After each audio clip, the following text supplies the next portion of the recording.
Huwag ka mag-alala, Tore, kasi matagal ko na talaga gusto makabugbog ng unggoy. Kung gusto mo lang talaga ng suntukan, bakit kailangan mo pa ng charity?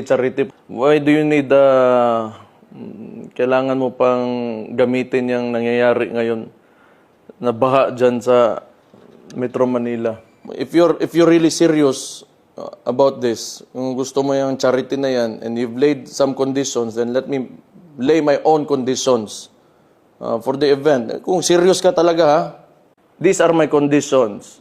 Pakiusapan mo yung amo mo na presidente and let it come out of his mouth that all elected officials should undergo a hair follicle drug test.